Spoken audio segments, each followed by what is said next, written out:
Hello, everybody. Welcome to Planet FPL, the world where everything revolves around Fantasy Premier League. My name is Suj. And my name is James. How are we doing, James? Good weekend? Yeah, not Nice too trip bad. down to the south coast to Yeah. get pecked by a seagull or something? No No, seagull didn't. stole your No, no, no. food or anything? I'm not saying I didn't get pecked at the weekend, but it wasn't by a seagull. Okie dokie. Joking. Yes. Usual uneventful weekend in FPL, as it always is, right? Or not? Oh, it was an eventful weekend again. I think, judging by what I've seen on social media, what have you, like so many people pulling the trigger on the wild card.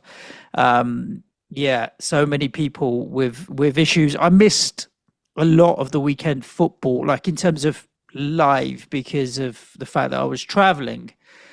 So I was in Belgium for a few days for work, and Saturday was my day to be traveling back. Uh, I thought my flight was at 2 o'clock and I'd land at 4 o'clock. My flight was actually at 4 o'clock, which is 3 o'clock UK time, which was exactly the time of the West Ham game. And in the morning, I thought, oh, that's all right. I I'll miss literally it. can avoid the whole game, just land, and I'll know what the score is, and that'll do nicely. But I didn't get enough of the Liverpool Everton game because I was traveling through the airport and stuff before I managed to sit down and watch some of it. And then my flight got delayed by the best part of 2.5, 3 hours. So I had to watch the whole of the fucking West Ham game sitting in the lounge. I managed to watch the last 15 minutes. I was actually sitting on the plane while we were to take off. But then I missed all of the evening football because I was in the air. I did manage to catch Bournemouth yesterday and also the big game, which was the Gooners. I'm sure, James, that Alan Shearer once said that scoring a goal is better than sex. Was it Alan Shearer that said that? I don't think it's the only person who said it. Yeah. But he's clearly never owned both Reinders and Haaland in FPL when he has also benched Gabriel, because the sight of Reinders running through with Haaland on the outside, laying the ball through and then slotting it away when you know you've benched Gabriel and you own the other two bastards is probably as good as scoring a goal in the Premier League. Yeah, I want to tell you that I cheered it more than you, and I don't own Haaland. No way. I was like shouting, "Give it to him! Give it to him!" I don't know if I cheered it, but I just felt smug because it's not often. This game will kick you in the balls as often as it will. So when it doesn't, take it. James, last week I scored 69 points and I had a game week rank of 4 point something million. It was just exactly 4 million. This week I scored 64 points, so 5 points less. And it was a game week rank of 286k. You've had a story, Wow. really, in That's comparison. considering I didn't play a chip as well, because most of the 60s and 70s I've seen have had bench boost active this week.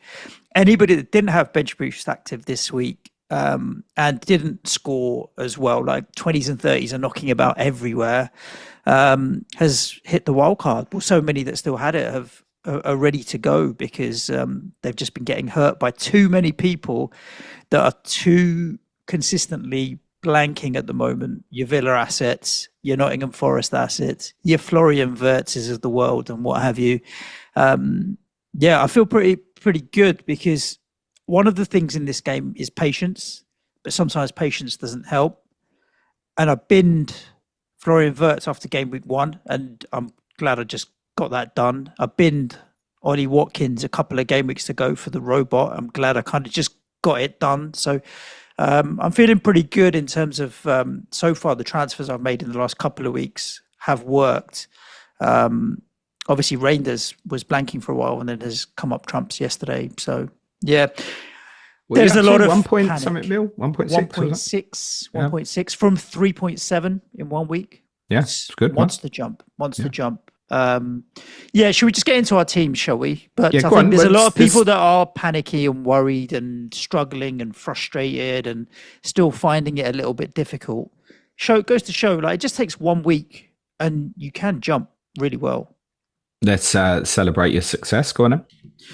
64 in total, James. It was just the volume of returns. Pretty much the only people that didn't return was your boy Pedro Porro and João Pedro. Other than that, everybody picked up something, even if, look, Sells, it was nothing, but it was a save point. Van Dijk was DEFCON. DEFCON.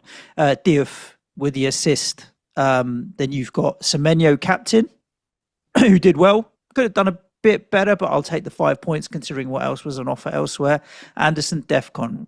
Reinders, Defcon bonus and the assist. Bruno Fernandes was the goal and bonus. Haaland, goal. Jared Bowen, goal. Tidy. Like just across the board, everybody returned.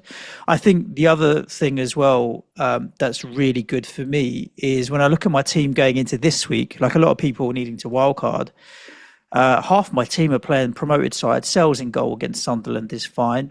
You've got Porro, who's got Wolves at home. I mean, Wolves are in big problems. Van Dijk, Palace away. I'm not benching Van Dijk regardless. Gabriel, I'm not benching, even though I just did. My midfield, Semenyo, Anderson, Reinders, Bruno is Leeds, Sunderland, Burnley. And then Bruno's obviously got Brentford away, but that's okay. And then Haaland is playing Burnley. João Pedro's got Brighton, but it's at home. And then Jared Bowen's Everton away. Like, not a single fire to put out right now either. The bench is still Dewsbury Hall, West Ham at home, like at the moment, and he takes all the corners. Looks all right to me. Tempted to play him over Bowen? No. We'll talk about the West Ham game. Talisman Bowen, I still agree with you. I own 2 West Ham assets, Bowen and Diouf, and I have zero intention of selling either because I don't see either as a fire. That was Diouf's second assist of the season. He's taking corners on another side now and whipping them in. My fire actually is Reynate Nori. Who is obviously injured and out for a while, but he can sit there third sub at the moment, and I don't need to fix that. If I do this week, I'll either go to Alderate and just bank the money, or Senesi. But then I've still got too much money in my defence, so I think I need to go to a 4.0, to be honest with you. So I'll probably go Alderate. I couldn't tell you, James, but if I go to Alderate, I can upgrade Bruno to Saka next week and still have like 500,000 in the bank. Or I just wondered if Bruno to Cole Palmer, but no. You've done really well here, actually. I've come out of it. Verts and Watkins as examples of holding on because of fixtures. You took the chance, binned, it's worked out really nicely for you. So you're kind of ahead of the crowd a little bit, which is a good place to be. I wonder, therefore, if you'd consider like 8 Norwich to Saliba.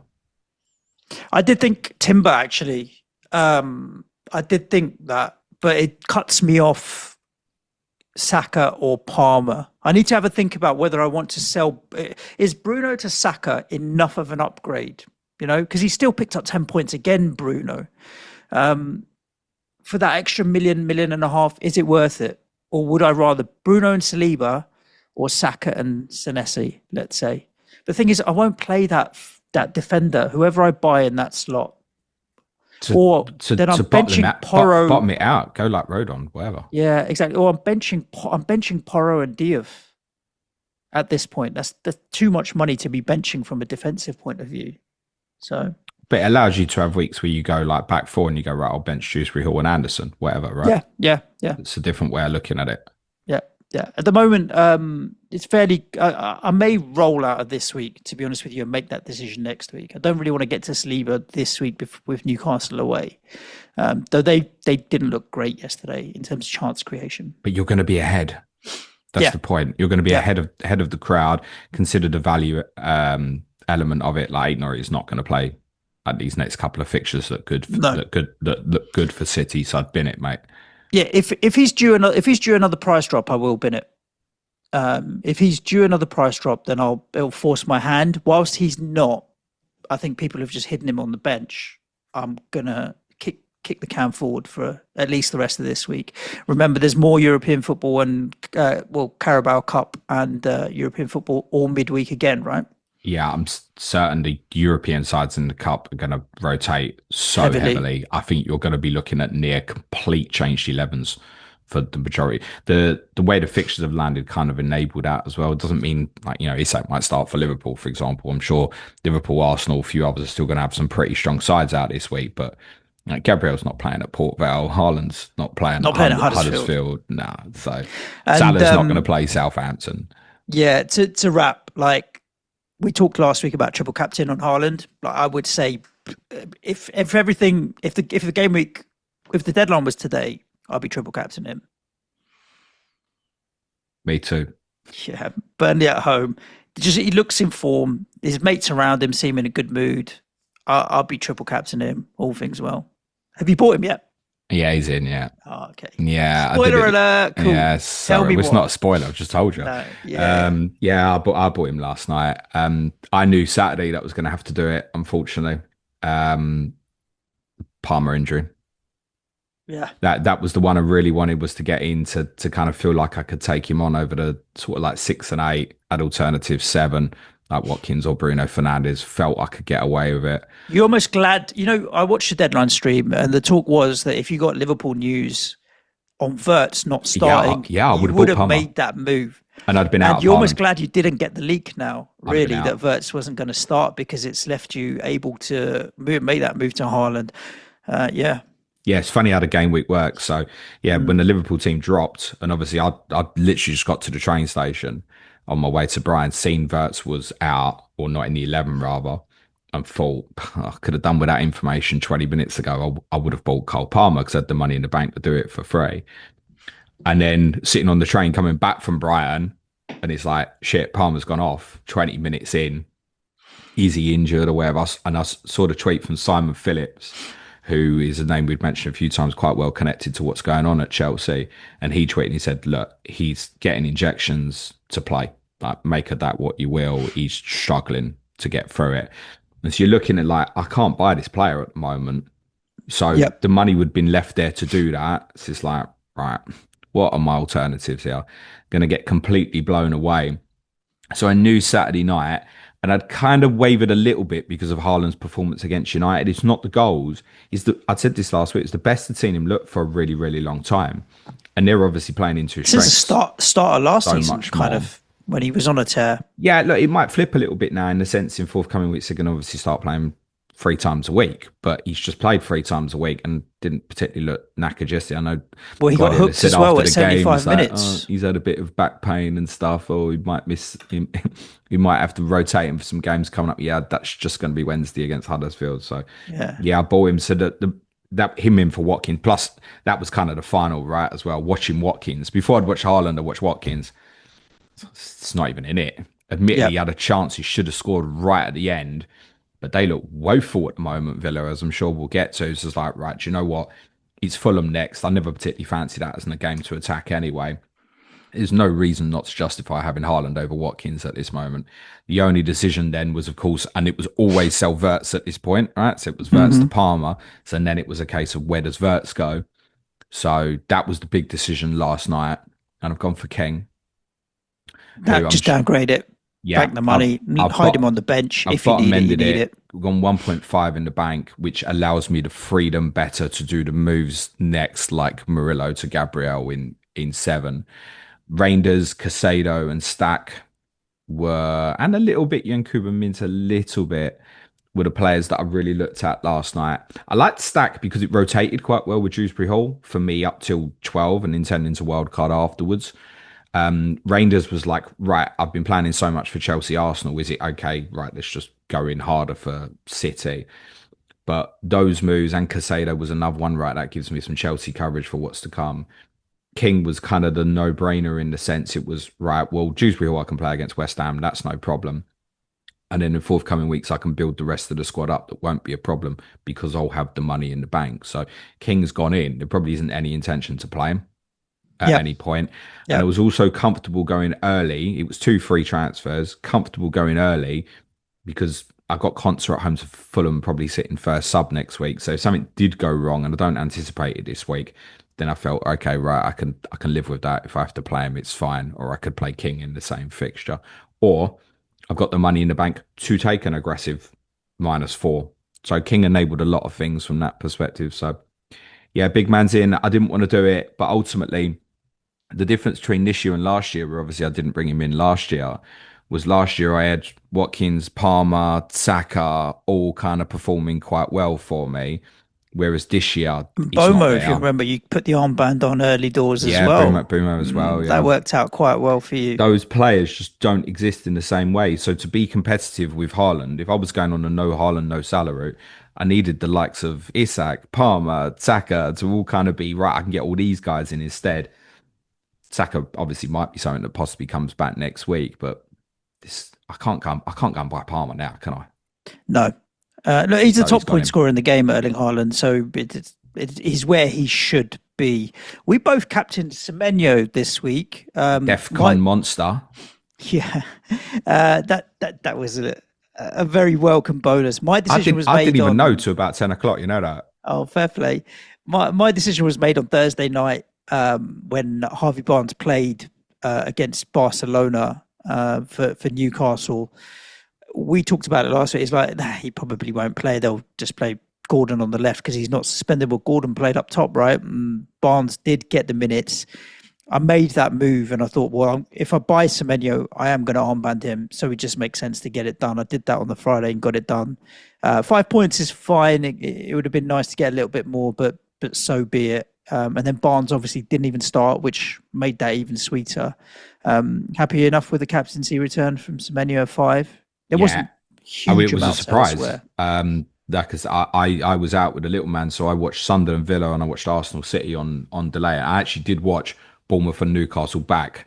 I kind of skipped through it for obvious reasons. Yeah. And I had an inkling it had been 0-0 because there'd been no score update while watching Sunderland Villa. So by the time I finished Arsenal City, it was pretty late. Put the little man in the bath, put him to bed. Looked afterwards, was like, have I got 43 this week? I figured I should be on 39. Once Sunderland had scored against Villa and wiped out Concer's what should have been a clean sheet. Can't argue it, by the way. So where have I got them extra points from? Has someone found some DEFCON? I couldn't believe that Semenyo had DEFCON. That's fluky as hell. So I only had returns this week. I mean, it's ironic. I probably survived a really bad week this week because of Jared Bowen's goal, actually. So Bowen 9, Bruno Fernandes 10. Semenyo captaincy 10, Virgil van Dijk Defcon. That's my week. Blanks for Verbruggen, Porro, Konsa, Verts, Gakpo, Watkins, João Pedro. Obviously, Watkins and Verts are gone. Yep, transfer's done, so you can kick back, relax, and just create content for the rest of the week for everybody else that's on wildcard or thinking or considering any other chips as well. Is that a segue, is it? It is a segue, James. What do we have for the rest of the week? Because I know that tomorrow is Chip Talk. So initially, when you talked to me about it, you was talking about triple captain weeks and what have you, but wildcard very much on the agenda as a talking point now. Yeah, I want to look at that tomorrow. Wildcard. I want to look at triple captaincy alternatives. Setting now for those on wildcard to maybe even look at bench boost. Maybe it's going to be a set to game week 8, for example. Also want to have a look at this Palace conversation about December might cause a little bit of blank double stuff. So just going to have a kind of a short, more detailed look at some chip stuff tomorrow. That was an influence for me as well. So I am going to triple captain Haaland this week. Yeah.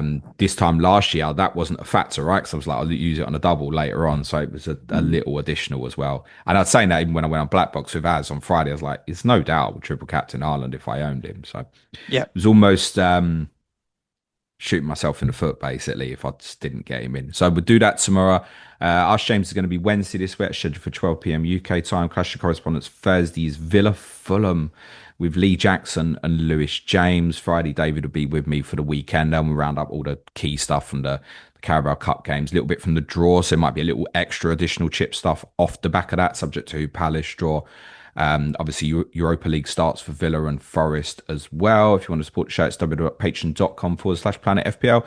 Content in this week includes Q&A. Ricky Saunders doing a quiz for me called Beat the Brain, where he wants to test me on Tottenham stuff. Could be quite interesting. We've got Money in Football. We've got Tottenham. We've got our Game Week 6 preview podcast.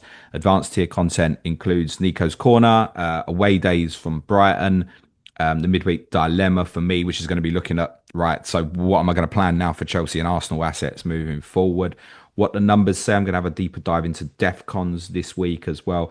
And on Friday will be our team news stream. And I've got a special guest on the team news stream this Friday. Tell me. He's about 3 foot tall, mate. Because I'm on. Oh, Harry's joining you. He's going to be with me on the deadline stream as well this Saturday. So that should be fun. Kate's going away? She's in Portugal for a few days. Oh, yeah, nice. So She'll be down the road I've from got no choice. down the road from me. Nice. Good. If you want to support the show, as James said, it's patreon.com/Planet FPL. Those extra podcasts, our Slack community is where you have hundreds of engaged fantasy managers, not just FPL, but any other formats of the game as well. You got fans of all sorts of clubs all around the world, to be honest, that you can ask questions to and just have banter with. There's prize leagues. There's James's fixture planning spreadsheet, which I'm sure we'll be looking at tomorrow with all sorts of fixture difficulties. It shows when different cup games are, European games are. That's quite useful for a lot of managers as well. A load of value there that may be of interest. Head over to patreon.com/Planet FPL. If not, do us a favor while you're here. If you're watching on YouTube, the like button, subscribe, hit the notification bell, do whatever takes your fancy, particularly if you're enjoying the content. If you're not, then, watch some different content. But yeah, any subscription helps the algorithms. It helps us and goes a long way with promoting the free content that we produce. Right, should we talk about some of these games then, James? Let's talk about all of them, mate. With the Merseyside Derby, Liverpool 2, Everton 1. Yeah, it's just getting Verts for Verts owners, wasn't it? Like, I'm wondering if he should be the pod title this week.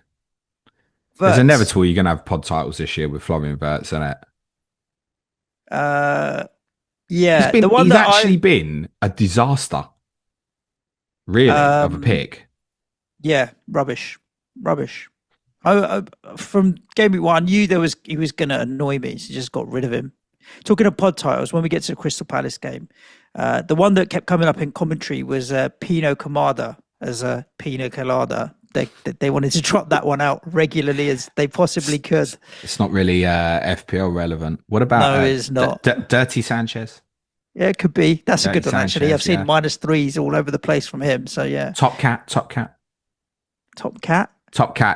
Top Cat. Okay. Yeah, maybe. Maybe. Okay. Right, Sodverts. Do you know what? There's probably a learning here, again, about buying players that are new to the league, no matter how good we think and know someone is. And I don't think anybody particularly doubting Florian Wirtz. He's a good footballer. But for fantasy, leaving it till you have to almost chase after it, it's just not worth it. It's a hindsight learning again. It's probably the only player I've done it. That said, I've gone with consistent animals like Watkins, also been shit, right? So it can go both ways. But it wasn't even that much of a surprise that he was left out. The Liverpool team, I knew that was, if they didn't go Szoboszlai right back again, someone was going to miss out. It definitely wasn't going to be Salah. And I have to say, my initial reaction, Suj, when I saw Wirtz was left out was, oh, I'm pleased that's not Gakpo, which I felt like just instinctively spoke volumes to me about Wirtz, who was a player I knew I was selling as soon as this game week was gone anyway. Good victory for Liverpool. I think it's fair to say Everton are very much improving and give Liverpool the tough game that David and I both very much thought on Friday would be the case. And it was a challenging week for Liverpool, right? I think that played in a lot to what happened in the second half. The Sunday, even you say, oh, they dominated the whole ball against Burnley. Yeah, but there's the mental fatigue of trying to get that goal. They blew a 2-goal lead against Atletico. It shouldn't have. They'd actually played quite well on Wednesday. So great week for Liverpool to win the 3 games. Beautiful goal from Gravenberch. Lovely assist from Salah. It's a beautiful finish. And Ekitike took his goal really well as well. There's a case to be been in Liverpool assets though, despite those 5 wins. There's difficult fixtures around the corner in the 2 away games, Palace and Chelsea. I was going to ask you how you felt about Gakpo, for example. I don't think Virgil van Dijk fits into that. If I'm honest with you, James, I think he's shown that he's good with the DEFCON. So binning Liverpool assets, I would say attacking ones, sure. Defensive with Van Dijk, I wouldn't want to piss about with it. I'm happy if in those tougher games he just picks me up 4 points. I'm fine with that, Yeah, I don't want to move off Van Dijk because that's the premium defender that's regularly hitting DEFCON. So if they did go on a run of clean sheets suddenly, it's like, oh, and obviously he obviously maintains a threat from set plays. He scored against Atleti last week. So no, don't want to move Van Dijk on. Gakpo, I can keep, I can sell. It's certainly not a priority. I think he's going to play the majority of the games. We are obviously going into a period of further rotation, but it's definitely not.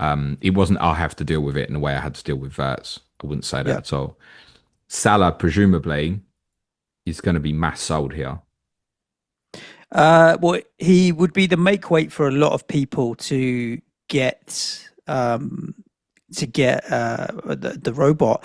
I know on live FPL you can see where the volume of transfers are happening, and clearly like the likes of Ekatike and Watkins and Chris Wood and so on are the ones making way for Haaland, being that they're all forwards.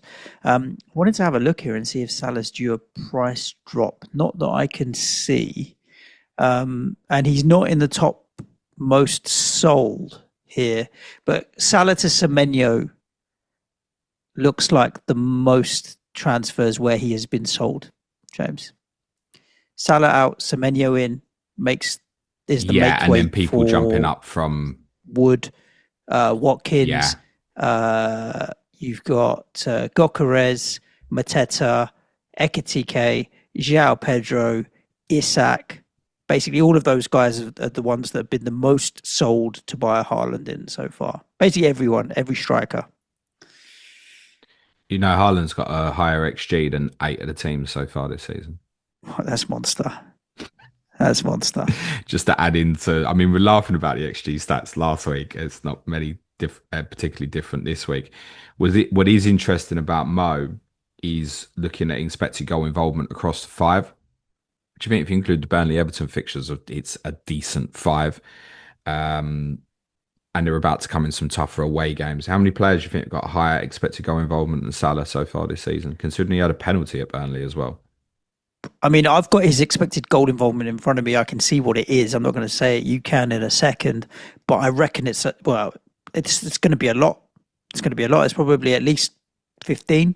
I can't be bothered to count them. Ekiteke, Diallo, Minter, Sade, Esteval, Brooks, Welbeck, Sarr, Beto, Grealish, Wood, Enzo Fernandez, Gyökeres, Anthony, Mateta, Semenyo, Bumo, Bruno Fernandes, Haaland.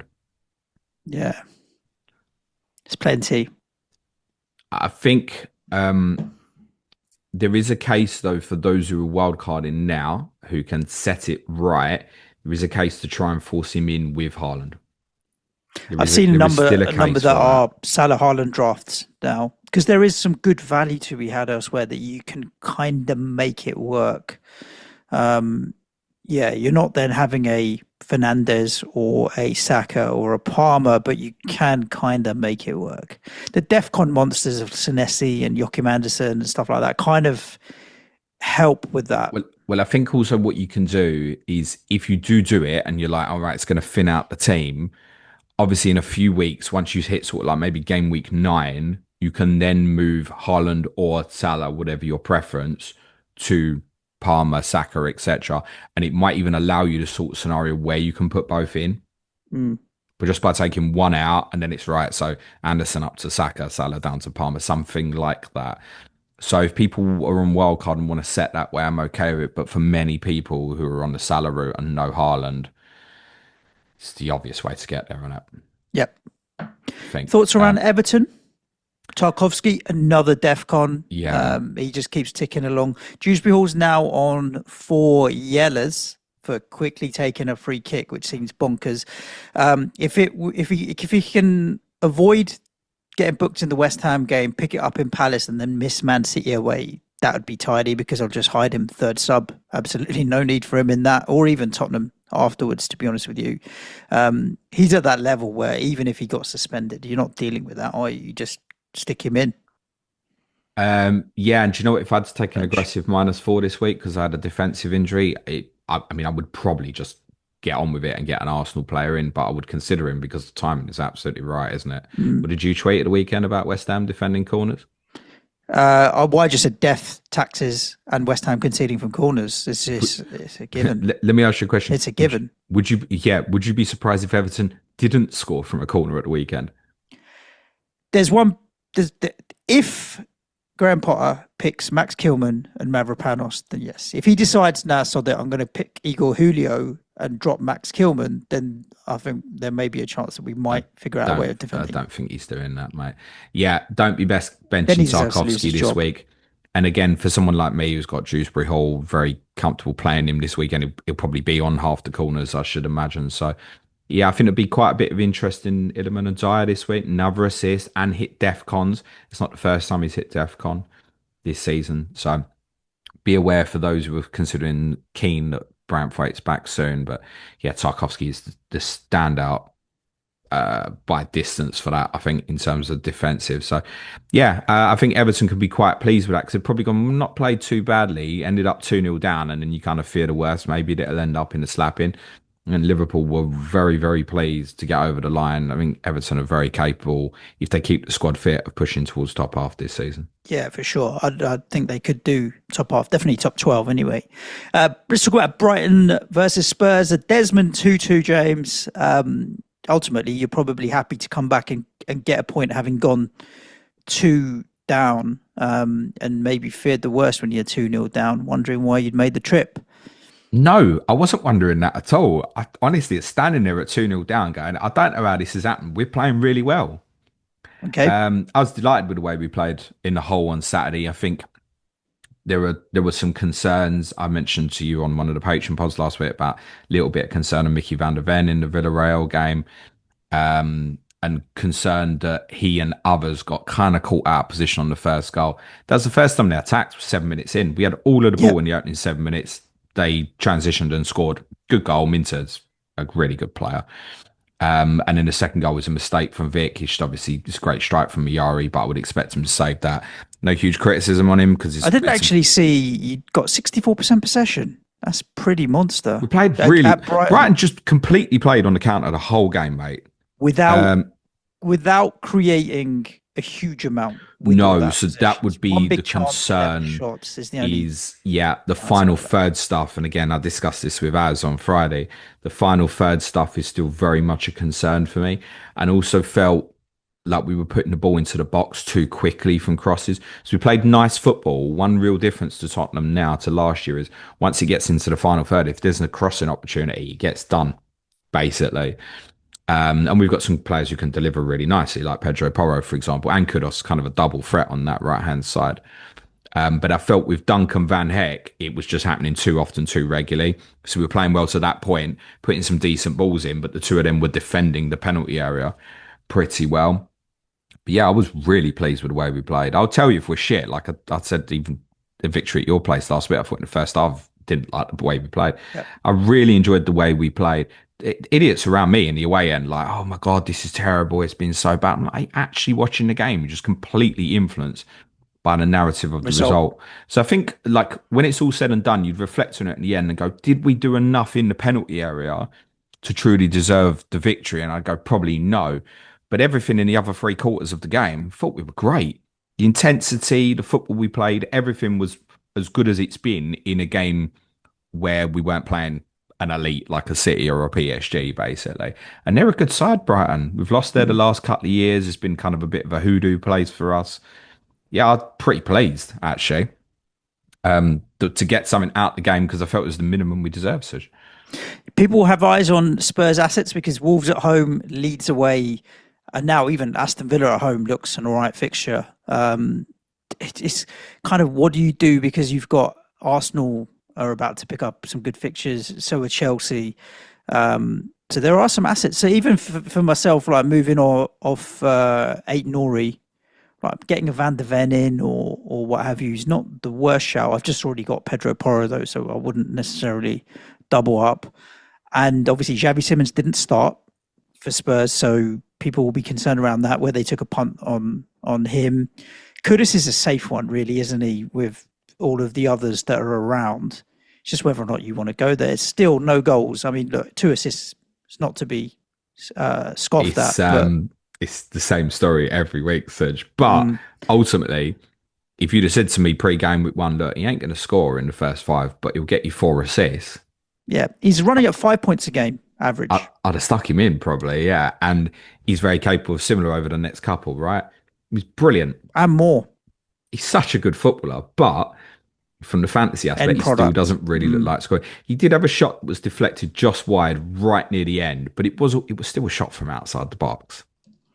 There's good and bad news for those who tacked the punt on Simmons. The bad news being, obviously, he didn't start, which was a big surprise.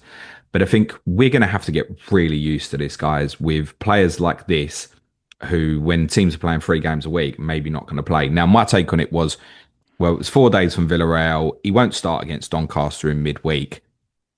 He's going to get the rest here, surely. The rest in midweek, surely. So it was a big surprise.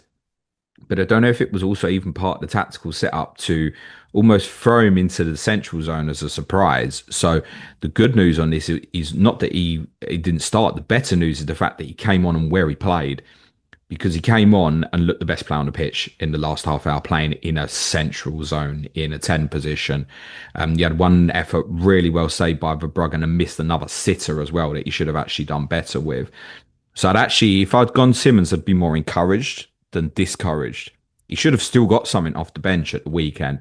If he plays in that position, he could be a really good asset, Suj. I don't know if he will because Saar, Benson Core, Bergval, and Paulinia have all done pretty well this season. I mean, Saar didn't get any minutes at the weekend. That was a big surprise to people as well. So it's going to depend very much on the system. Now, there's a couple coming up like Wolves and Leeds where the crowd are very much going to want Simmons to play the 10 position. But then in games afterwards, that might change back to be more like a Paulinia, Benson, Corsar combination, something like that. So I think ultimately there will be some rotation. But yeah, if you've gone Simmons, I definitely wouldn't be bidding that at this stage. You definitely carry for at least the next two. I think people will want to look at Richarlison for a couple of games. I would say near certain starter against Wolves. Leeds afterwards is probably dependent on how many minutes he plays against Wolves. And then we play in Norway against Bodo the Tuesday afterwards. And then although it's a 4-day gap, we've just seen Simmons, Sarr just get rotated. That is a 12:30 kickoff at Leeds as well. So I certainly wouldn't be investing in Richarlison. If you're looking for something in the Simmons zone and happy to be in a situation where you know you might need to move it on again, I'm okay with that. The whole of Tottenham's backline is getting looked at. I still think it's kind of the pricing is right. So Porro almost has the highest ceiling, it feels like. But with Romero getting things like 18 DEFCONs at the weekend, you're going to look at that and think, oh, right, geez, maybe that's the best way to go. It's also the safest way to go. Christian Romero will not get rotated for a Premier League game. All the others might. The reason he hit so many DEFCONs at the weekend, Suj, was because of how aggressive Tottenham were in the press. And he kept stepping out into like Rutter and others in midfield and winning the ball back. Really good. Van der Ven will obviously play the majority of the games, obviously has a set piece for it, as does Romero. And Destiny Udogie was outstanding, Suj. Left back, considering that was his first start of the season, was absolutely brilliant playing against Minter and played the whole game. Really impressive. Gives us such better balance than Spence, and that's something else I discussed with Az on Black Box on Friday. I wouldn't dive into that personally because to predict the minutes going forward, no idea.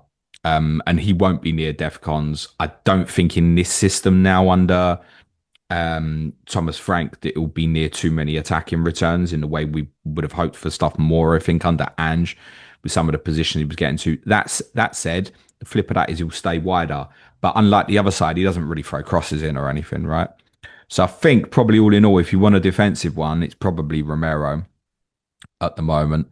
If you're sitting there with a Simmons Kudus dilemma, I would go Simmons still at this stage.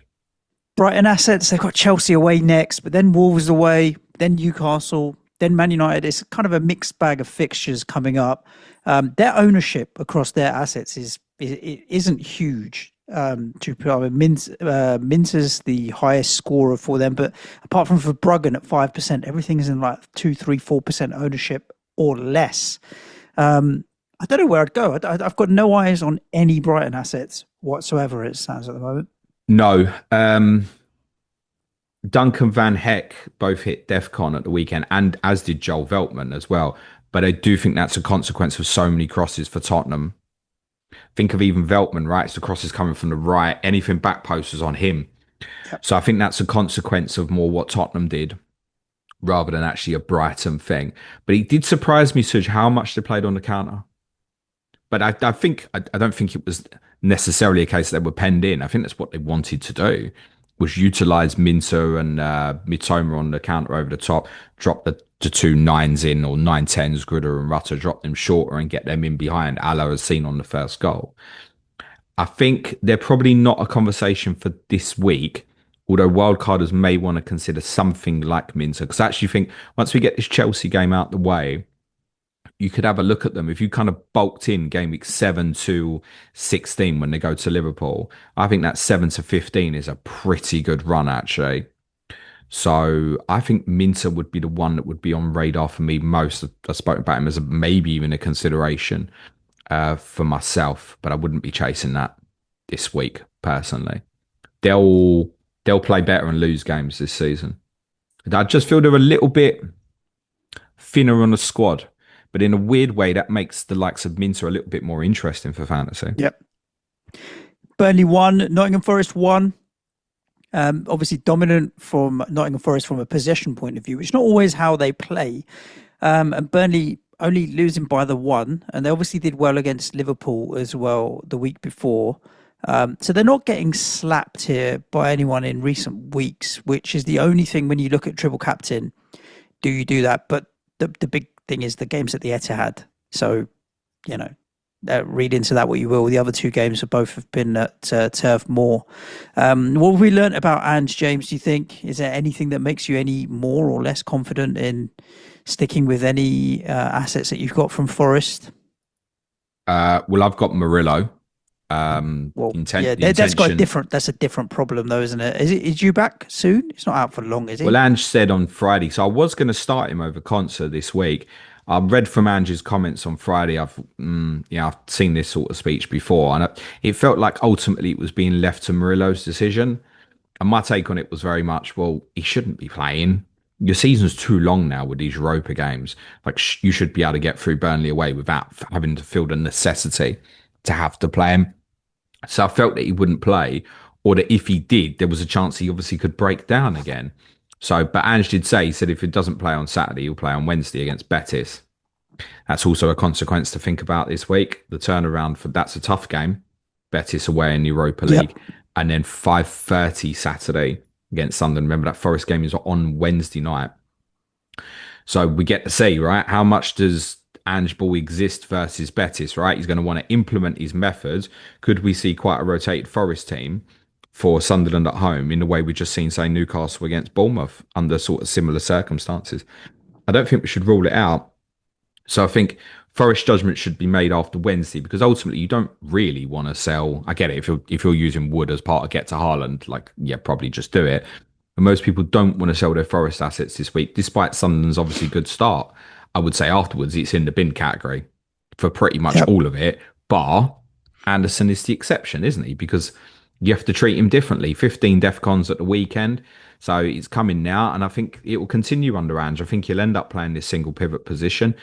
And even if he doesn't win as many tackles, he's going to have a load more ball recoveries and stuff. Yep.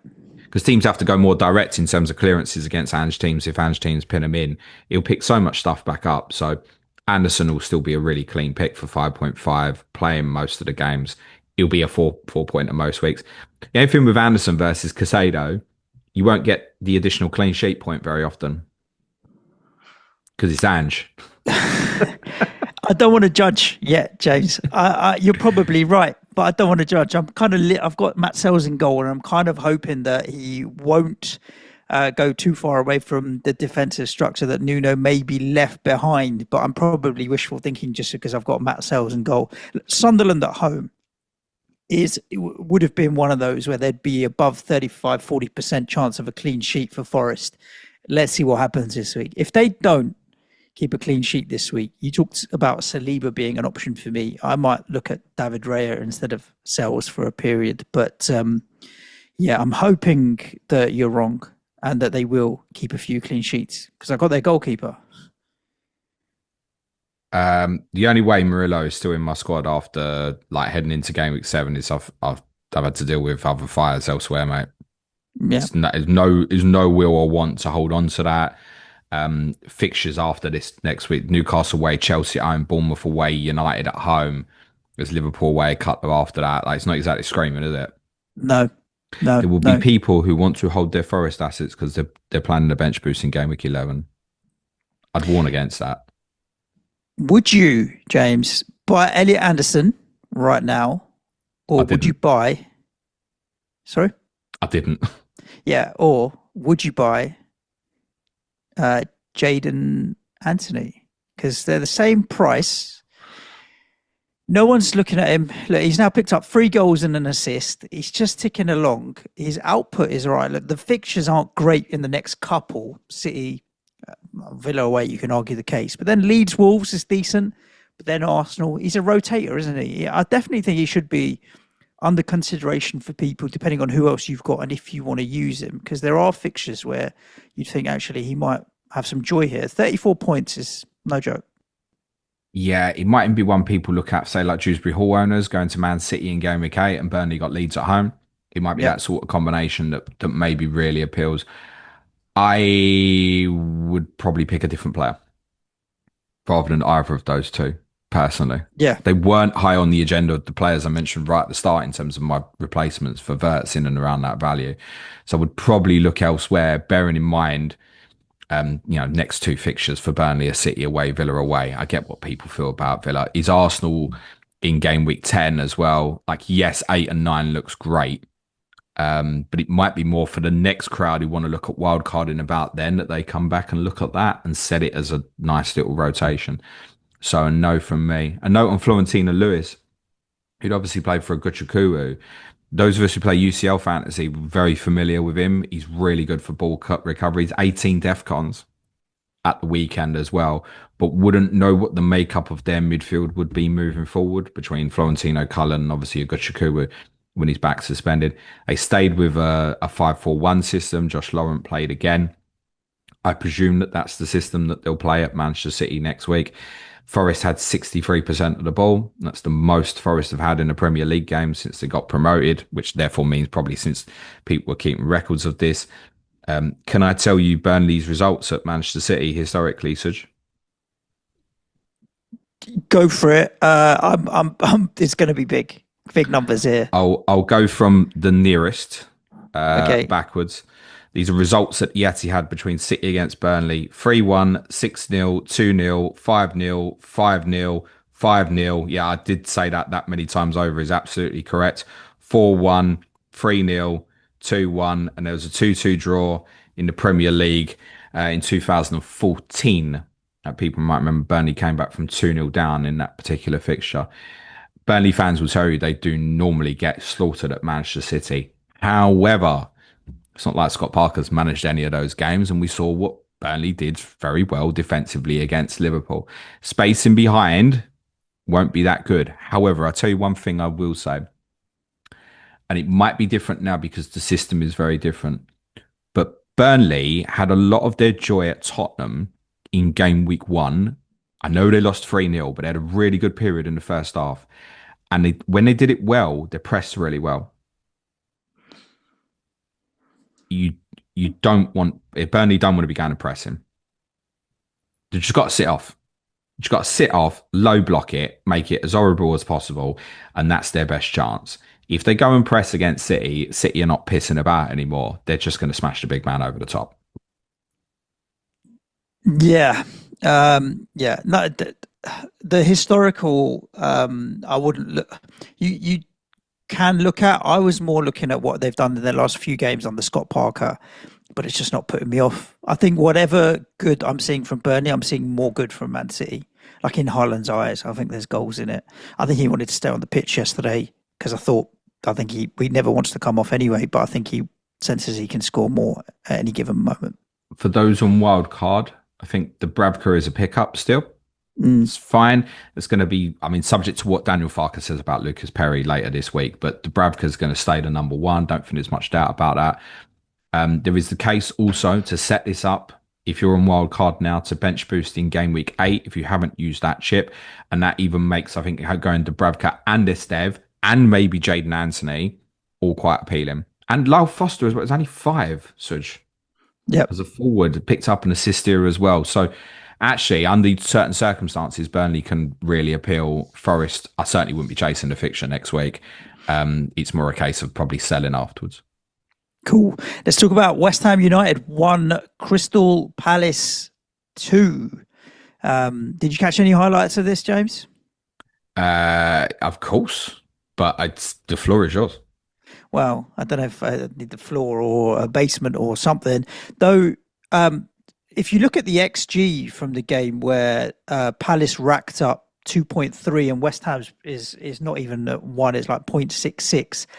And if you look at big chances for versus big chances won, you'd think like, okay, Palace have dominated this game and done really well. It wasn't really the case, to be honest with you. The first half was fairly even. It was a bit of a rubbish first half, to be honest with you. There wasn't like a lot of chance creation. Both teams kind of cancelled each other out. Kamada and Pino, you can definitely think is a bit of a drop off from Sarr and Eze. I wouldn't say that's where attacks went to die, but they did struggle to then get it into Mateta or what have you. We defended that open play threat quite well. West Ham didn't offer much in the first half from an attacking threat point of view. The second half, obviously, West Ham came out 1-0 down. So we came out of the blocks like quite aggressive and tried to. You couldn't fault the players for wanting for any effort or application. They hit the bar. We got up the other end and equalised, and you're thinking, right, game on here. And then it became a lot more of a better game until then they scored. At which point they were able to fairly comfortably see the game out. The bottom line, James, is this: swap the centre backs, give us any two. You don't even need to give us Gahey. Give us Richards and Lacroix, and the game's a completely different game. They have two centre backs that can defend. We don't, and that was it.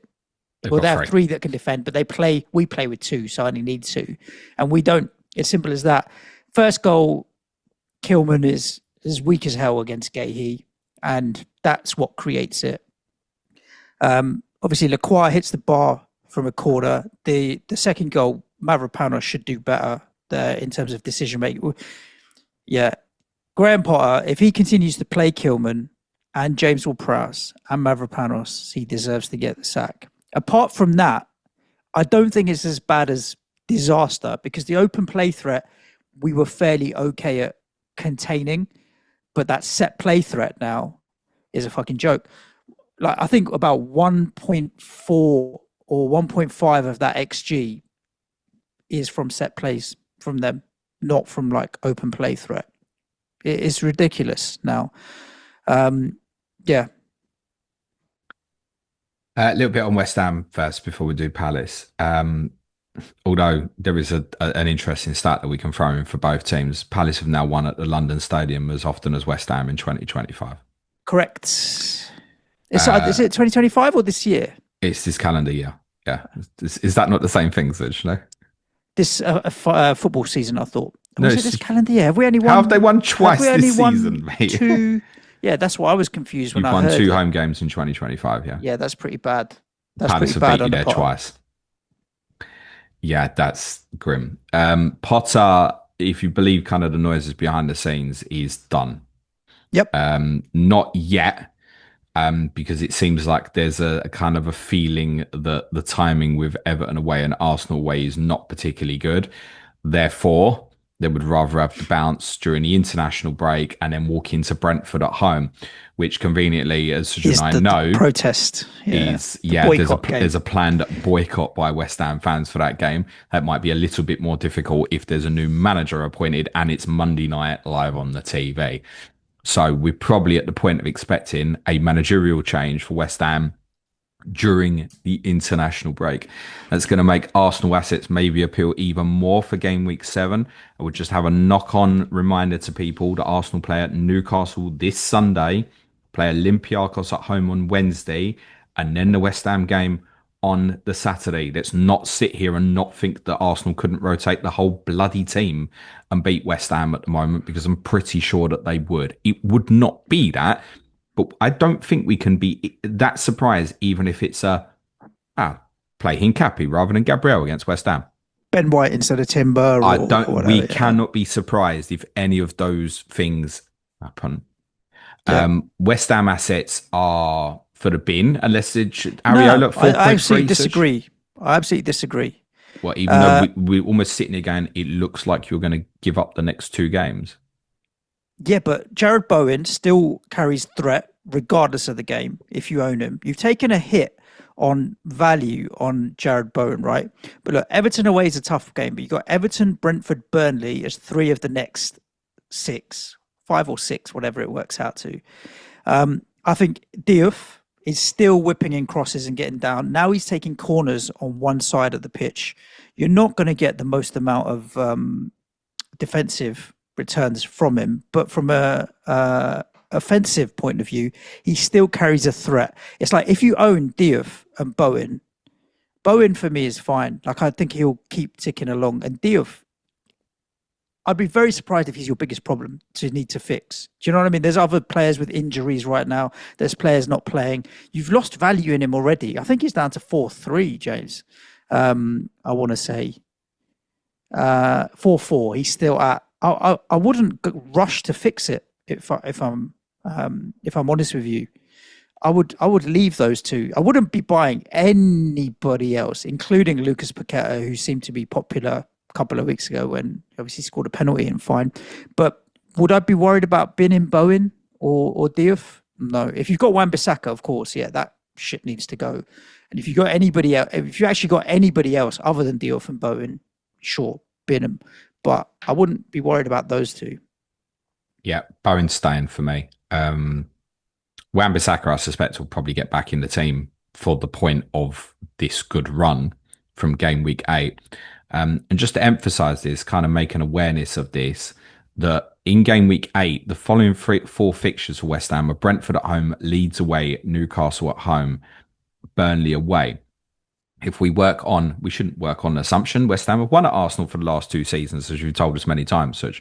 But if West Ham lose the next 2, those 4 fixtures are going to be absolutely huge, because the fixtures then turn not too great for West Ham again from the trip to Bournemouth in game week 12. Then there's Liverpool at home, United away, Brighton away, Villa at home, City away. Like, it's not great. But for a short-term little period there, and considering we're saying it's 8 to 11, then Bournemouth 12, yeah, for me, who wants to wildcard in 13, Bowen's going to stay. And Wan-Bissaka might as well. Because actually, although it doesn't look like it now, for that period, 8 to 11, he might actually even offer me some decent cover. You could be sitting there in a few weeks with Nuno in charge and Wan-Bissaka back in the team, and me going, actually, that's all right cover for a few weeks. So no real intention to deal with any of that at this moment. You certainly wouldn't be investing in no. Palace, you're probably not investing in at this moment either. Yerry Pino is due a scan on the knee problem that saw him substituted at the weekend. Ismail Assar could be back this weekend. One of the interesting takeaways, Suj, and want to get your opinion if you had any kind of idea why this may have happened. But Lacroix, 6 DEFCONs, Richards 17. And Gay 10 was more as well. Obviously, Gay did hit DEFCON. Richards' right-hand side versus Somerville, and Somerville was its tackles. It would, if I haven't seen the stats, but if it was mainly tackles, it wouldn't surprise me. Our clearance is 12 as well. I think it's because we try and run down the channel for Somerville. Somerville versus Richards as opposed to Bowen versus Lacroix. We try and play the ball down the flanks now, right? Release Somerville or release Bowen. And Somerville particularly, and maybe that's where Chris Richards was cleaning up. There was a number of times where he put some really good tackles in against Somerville or defended that side really well. Yeah, I think it's just because we're trying to play down the channels and particularly playing down Somerville's side more than anything else. Palace investment now for me would probably be come back and look in game week 10, but it'll stay very much on radar. I don't think those that own should, like if you've gone Lacroix or anything, like it's keep. I just don't think it's new investment. Similar with Munoz. How did Munoz play? Fine. Yeah, decent enough. But like it wasn't a great game. Apart from set plays, it wasn't a great game, to be honest with you, Jane. It wasn't like end-to-end action or particularly great football. Just they were better at the set pieces and discipline. And that was it, yeah. Okay, move on before you get too depressed. Well, there's certain club in the Premier League that are helping me not be just the most 17 depressed. unbeaten for Palace, by the way. Yeah, that's great, isn't it? And the other amazing stat is that they haven't trailed in any game this season so far. Okay. Yeah, like I was saying, there's a certain team, James, that are propping my club off the bottom of the table and making sure we're not the most depressed fan base in the league right now. When you go 1-0 up at home and you're thinking, right, okay, maybe our time is coming, James. Maybe our time is coming. Yeah, and it didn't. Yeah, that's a bit of a disaster. I'd said I predicted Leeds to win. I had a few messages, James. What are you doing to us with that bad? And so I just had a fancy for Leeds was strong. We had conversations about could Leeds keep Wolves out versus could Wolves stop Leeds. It was kind of immovable objects, basically, in the sense that Wolves look shot defensively and Leeds don't look like they could score. And I just fancied Leeds would be stronger defensively. There's some alarming aspects of those goals that Wolves concede. I know there's quite a bit of focus on Jose Sarr on Stack's free kick. I think the other two goals are more concerning. Look at his They need a feet. centre back. They should get their old boy back. They should get Well, Kilman back. this is so interesting on Krejci because we thought that he'd been brought in to do that. He's played in midfield. He obviously scored at the weekend. And I looked at clips of him, and the player he reminded me of was Granit Xhaka. It made me think he was a midfield player. That's what I looked at. Just technically, he looked very, very similar. So I don't know if he's going to stay in midfield. I don't know if he's going to go back into the back line. If you listen to our correspondent, Bradley Parker, he'll be telling you that Agbadou needs coming out of the team. More mistakes again at the weekend. They've not started Andre again. It's all over the place at the moment. Not good at all. The goals they conceded were bad. The amount of crosses we put into the box, they're probably going to struggle to deal with that at our place next week, I should imagine. For Leeds, great To result. target Wolves? Are we at target Wolves? Yes. Not really. Like you could say, if you said to me now, I'm wildcarding in seven, would you consider Tottenham players for a 1 week punt? I'd be like, yeah, absolutely, yeah. But then you're probably looking at like City this week, right? You might be looking at Everton this week. You might still be looking at Bournemouth players, maybe. But Tottenham would certainly come under the consideration under that perspective. At the moment, yes. At the moment, it looked the weakest team in the league. It's all over the place. Don't look like scoring often. It look like they're going to concede when teams come at them. We've got a huge run of fixtures coming up. They play Sunderland and Burnley back to back in 8-9. So, like, I don't think when you look at their fixtures, I don't think there's enough teams that we want to invest in to say, like, target, although we just spoke about Brighton. Brighton played them in game week 7 as well. So that's what we're talking about after this week. Maybe we'll be looking at Brighton assets this time next week. Yeah, it's But a you think really, like really bad result. Arias, Andre, Strand Larson, surely, I mean, they all came off the bench at the weekend. Get them into the team, and the team is better, right, than what they've been trotting out. Is it just I, a case of they need to get their best 11 on the pitch? Well, Larson clearly would make a difference as a talisman forward, and I know there was a lot made about Larson's, really good returns last year when Cunha didn't play. But ultimately, we know Cunha would make Wolves better, right? He's a miss. Arias has been left out for like more physical matches so far. Fer Lopez got a first start in the league. It was actually a really nice assist for Krejci. There were some good players there, but I think one of the things we really liked with Vitor Pereira's team last year was the structure looked so much better when he came into the football club. It looks all over the place again at the moment. And it's not, the fans are really turning, not against Pereira necessarily, because I just feel like he's been left out to dry again. But it looks like a repetitive cycle for Wolves that they'll probably, even though just give him a new contract, they'll part ways with him in 3 months, appoint someone else, and pray that whoever comes in can give him a spike again. It's like the same story every year. And eventually, it's going to cost them. And with what we've seen from the three promoted sides so far, they got 19 points, I think, the three promoted sides. It took 10 game weeks for the three promoted teams to get to 19 points last year. So at halfway, so there's a good little measure of the improvement on the promoted sides this year. Yeah, they're in massive danger, Wolves. Yep. Leeds, any assets look interesting to you? Well, I spoke about Stack. It was one I think most of us were kind of looked at game week 1. He'd won the penalty. He'd had a few shots from distance, took a few corners, but then everyone's eyes got really pricked up because Ben Crellin went and bought him. So it was like, hang on, this is arguably the best FPL manager of all time. Has gone and bought him. Like, what's going on? What are we all missing?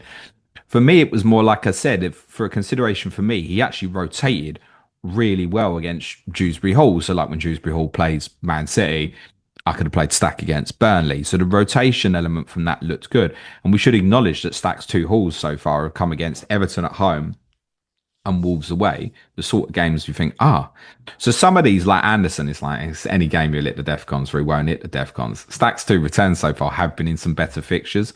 And Leeds do have good upcoming fixtures. So I think he's reasonable. Calvert Lewin is not the worst pick. Someone asked me for a wild punt on my deadline stream on Saturday for 1 week, and I said Dominic Calvert-Lewin. That was more a reference of Wolves than Leeds, but the fixtures are okay. Next two are at home. They're challenging, Bournemouth, Tottenham, but then Burnley, West Ham, trip to Brighton. It's okay. It's not a terrible run. People need to find money at the moment.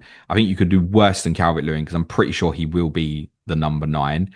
I wouldn't look at the others like I wouldn't consider Okafor yet. I think if you wanted to go in the midfield area, it's punt stack. And I still think defensively, I still prefer Rodon. I know Goodmanson's hit the DEFCON at the weekend, and Rodon didn't, but it's only one in it. And I just think consistency wise, Rodon would be more likely to hit it more often. And again, him and Strack are continuing this partnership. So if I was on wildcard in now, I think Rodon would probably be going in for me. And again, because they play Burnley in 8, you can use assets like Stack, Rodon to potentially bench boost. Darlow, I think, is only a pickup if Daniel Farker says to us, Lucas Perry's he needs surgery or something. Otherwise, although he's done all right in these 2 games, I'd be pretty sure that when Perry's available, he'll come back into the team. Cool. James, we're going to speed it up a little bit. We've got so many games still to cover. And you know how it is. We end up talking for ages. But maybe the fact that Spurs and West Ham are done now, we won't. I watch the games on Sundays. We'll talk about there. Well, good. Manchester United. Well, I don't think the Arsenal game wasn't too bad. No, Manchester United versus Chelsea. Robert Sanchez, right at the beginning, getting himself sent off. You know what we all wanted. We wanted an outfield player to stick the gloves on. We just never get that these days. It's one of the joys of football is when an outfield player has to play in goal. That early in the game was never going to happen, was it? Is it a sticking plaster, James, for Ruben Amorim, do you think? I don't know. I don't know. I've seen a lot of United fans bigging up the fact that the amount of points they've got. It's strange how the narrative changes so quickly. Bigging up the fact that they've played Chelsea. Like, people aren't giving Chelsea criticism, but I think maybe they level on points, maybe.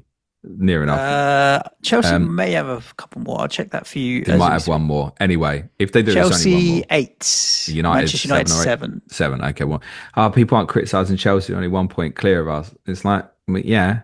Oh, but we've played Arsenal, City, and Chelsea. All right, we just beat 10-man Chelsea. You can't read too much into this. I think we should also acknowledge, though, that United under Amorim have been very difficult to beat in these more high-profile fixtures, particularly at Old Trafford. Actually, that result at the Etihad was a little bit of an anomaly from that perspective last week.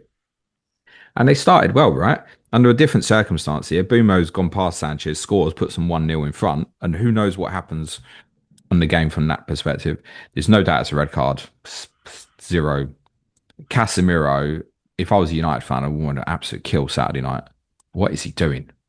What a player, that experience. If you watch it back, listen to the crowd before the free kick's even given. You can hear the crowd are all like, fuck you doing, mate? Like, you're on a yellow, don't pull someone back. He can have no complaint. When I first saw it, I thought it was harsh because he'd obviously won the ball. But no, it definitely wasn't. He had to go. What a plonker. And he put his teammates under so much duress there. He will be suspended for the game next week. As a note, by the way, Robert Sanchez not suspended. He'll be suspended for the game against Lincoln in the Carabao Cup in midweek. So Sanchez can still play in game week 6 against Brighton. Yeah, good result for United. Bruno doing what Bruno does. There's 100 goals now in his career for Manchester United. And there's some positivities in the sense of like Cunha being back fit. Sesko had a big role in that first goal. It's a really good flick on to get Bumo away. I was surprised at the lineup that Lenny Yoro didn't play. I don't think there's ever going to be anything that we can read into this to know what may or may not have happened, because there was a red card inside 5 minutes. And Enzo Maresca, I'm going to say through the game, because I've praised him for some of his tactical work recently, but to take off Neto and Esteval straight away, what was going to be your out? And obviously under that circumstance, it just meant Palmer was getting so deep. And I think he regretted not just taking Palmer off instantly. They needed something on the break, like a Neto, or I think particularly Neto, to carry that fight for them, to give them an out ball. João Pedro obviously wants to come to the ball all the time. I thought those changes were were strange from Maresca personally. Palmer, he can't be bought, can he? No, has to be avoid. Has to be an avoid. Look, the next three: Brighton, Liverpool, Forest away, but it's a new Forest away. We've been talking about game week 8/9 is when Chelsea's good run starts. For now, like João Pedro, you're going to leave, right? People have now got some value built up in him. I don't know what he's up to in terms of value. Let's have a look here. 7.8. People have picked him up at 7.5. He'll just sit there for me. I've got no intention of moving him on because with the lapse injury, he's going to play every week. But I'm not adding a defensive and I'm not adding Palmer. Most teams on wildcard, unless they're changing the structure here, are going to go Haaland, Gyökeres, João Pedro. Yeah. I think. And you say, it's not great. Yeah, but you're not having Gyökeres next week. Right? Gyökeres is the least owned of those guys, but yes, I agree. If Gyökeres scores at Newcastle this weekend, he'll be ever so popular next week. There's great fixtures for Arsenal afterwards. If you're on wildcard now, I think you're sticking him in and probably just getting on with it. João Pedro, he's a great one to keep hold of, and almost even more so with this concern with Palmer. The reason he can't be bought as well, and I think this is maybe even more of a conversation when Chelsea's fixtures are good, because most of us are thinking, how am I going to get him in, particularly for that period sort of 9 to 12. But if he's carrying this problem, and he has been, what we're saying, pretty much all this season, even before game week 1, if he's been carrying this problem, that's now a month now. It's not going away. We'd have to, A, look, can he be himself if he's carrying with this problem? And B, is it just likely that fixtures like Sunderland, Wolves at home, that he's just going to sit them out anyway? It has to be a chance, doesn't it? Yep. Game week 6, we had earmarked Bruno Fernandes as a potential captaincy option. Like Arsenal at home to West Ham now looks pretty decent. Like, would you go Gabriel over Bruno, or would you go Bruno? For what? For captaincy? 6, yeah, for captaincy. Say Gabriel? 6. Yes. Defensive Arsenal, set pieces, West Ham at home. Oh, wait, that's in 7, mate. Mine. Which week? Oh, sorry, 7. Sorry, 7. But you could have captain Gabriel at Newcastle. That's a bit excessive. No, sorry. Gabriel at West Ham versus Bruno Sunderland at home. I'm just looking one game week further forward because Bruno for captaincy was always earmarked. No, if you were going to do that, Bruno, but they want to be captain Haaland at Brentford. I was going to say Haaland. The next question is Bruno at home to Sunderland or Haaland away at Brentford? For those of us going Haaland's getting the armband 6 to 8. And then there's a decision to make afterwards, maybe subject to Villa, etc., etc. But I think, I wouldn't be taking Haaland on for Brentford away, and I don't think the alternatives in 8 are good enough because one might have been Palmer away to Nottingham Forest.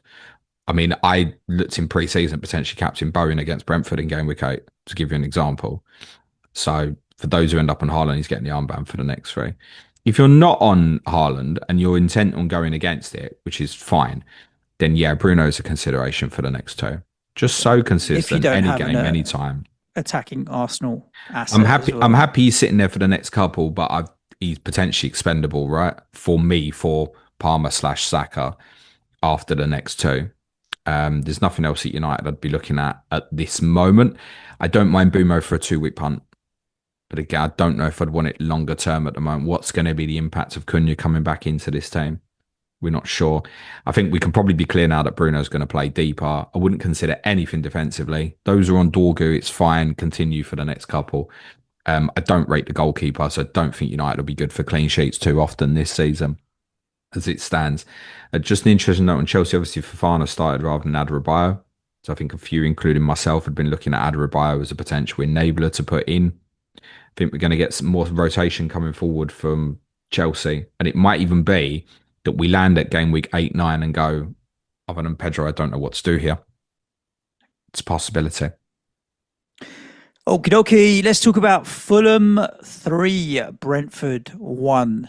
A West London derby for the ages, James. Alex Iwobi's back. Iwobi with a 13-pointer haul of the week at 6.5 million.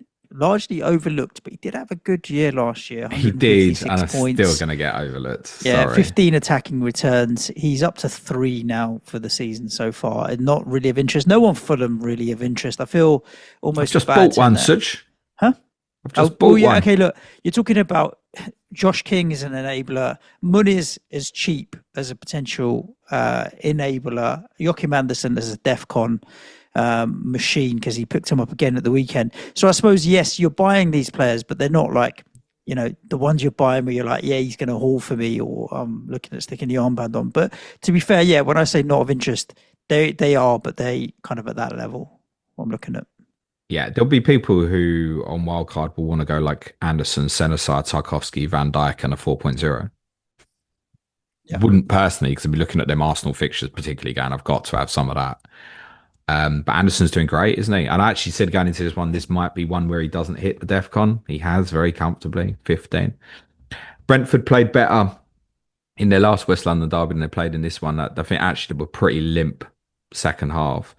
It's set up slightly differently. So Thiago had this man marking job against Caicedo. Obviously wasn't going to do something like that in this game.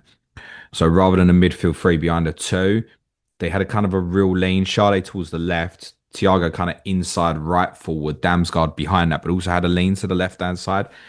They seem to have this real intent to try and hurt Fulham on that side. I don't think it particularly worked. Lewis Potter obviously wants to advance from that side as well. So they kept shoving along and overcommitting to the left-hand side of the pitch. It didn't particularly work. The goal came about from a real error from Josh King. It's well read from Damsgaard, but I think the pass from King, unfortunately, is so bad. Damsgaard's actually about to go and press into Anderson because he thinks that's where the ball's going to go. Ends up coming straight to him, finishes it really well. Yeah, I've got Brentford bottom my ticker over the next 5. So there's nothing I'd be looking at there. I'll repeat about Sepp Vandenberg, about being a cheap one for wildcarders in game week 13. But I think he was nowhere near DEFCON at the weekend, just 6, I think. Collins had the most with 8 for DEFCONs at the weekend. Fulham we look at Brentford's where they are in the league. They're just outside the relegation zone, 4 points. Obviously, that point against Chelsea, you got to give them credit. The win, now we think more about Aston Villa as maybe not in the greatest shape. So that win against Aston Villa looks slightly different now. I still think they're in trouble, Brentford, because of the amount of goals they've conceded. It's West Ham have conceded the most, then Wolves, next is Brentford, and they're going to keep conceding goals. So yeah, and they've already lost 8 points from winning positions this season. Yeah. So the Villa game is almost the anomaly where they obviously went really deep. They didn't have a lot of the ball and they really held on. But we're also very aware of what's going on with Villa at the moment, right? Yeah. So they're not actually potentially dealing with the territorial against them that well. And as I said, I think they were pretty limp in the second half. Fulham actually ended up winning this way more comfortably. At the point that Iwobi equalised, it was looking challenging. But as soon as Fulham equalised, they were the better side from there on then. Yep. The goal from Harry Wilson is one goal every weekend that gets like a weird squeal from me, even though it's got nothing to do with me. This was it, the Harry Wilson goal at the weekend. Absolutely beautiful finish. I literally sat in the living room by myself because the wife and Harry were around her dad's and shouted out loud, "Oh, beautiful," and was so glad that no one else was around me, right? Because it didn't sound great. It was a stunning finish. And Sessegnon's cross on the third goal is absolutely brilliant as well. It's badly played by Pinnock. Obviously, just doesn't deal with it well. Sessegnon's keeping Robinson out of that team at the moment. Be interested to see what Lewis says on COTC this week, but I imagine he's going to say that's probably going to continue. He might think different on King. I don't know yet. He was obviously extremely high on Josh King in the summer. There's obviously threats to his place now. Kevin looks so much fun, and Iwobi, he's playing well. You could definitely see Iwobi maybe playing the 10 instead of King.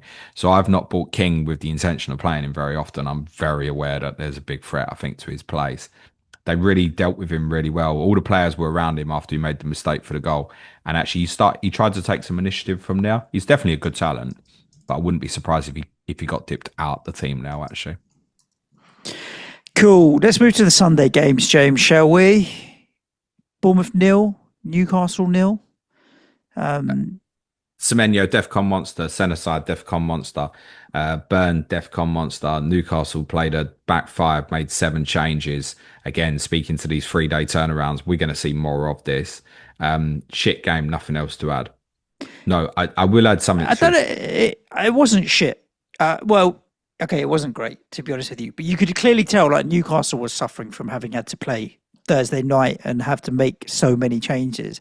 If you're Bournemouth, I think you're disappointed that you didn't go on and try and actually capitalise and take advantage, because Brooks was getting all sorts of joy, Semenyo was getting all sorts of joy. They just didn't turn the heat up to the point of, right, grab it by the scruff of the neck and take it and win it. But defensively, they were really good. Like, I feel like with my Ray and 8 Nori problem, just get Senesi and just leave it, and then I'm not going to have to worry about it or think about it forevermore. And they got good fixtures coming up that I will potentially consider playing him.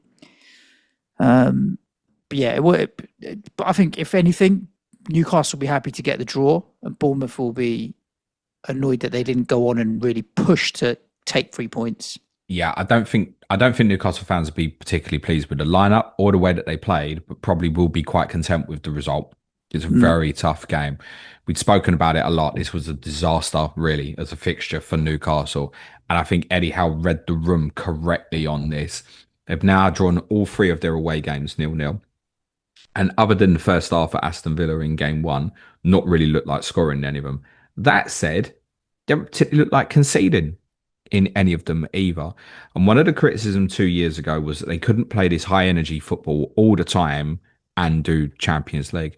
So there's probably been learnings. Think about the amount of injuries Newcastle had a couple of years ago. There's, I think, learning developments happening about utilising the depth of the squad more and trusting people. I don't think 2 years ago Newcastle would have gone to Bournemouth and not played Guimaraes, as an example. Yep.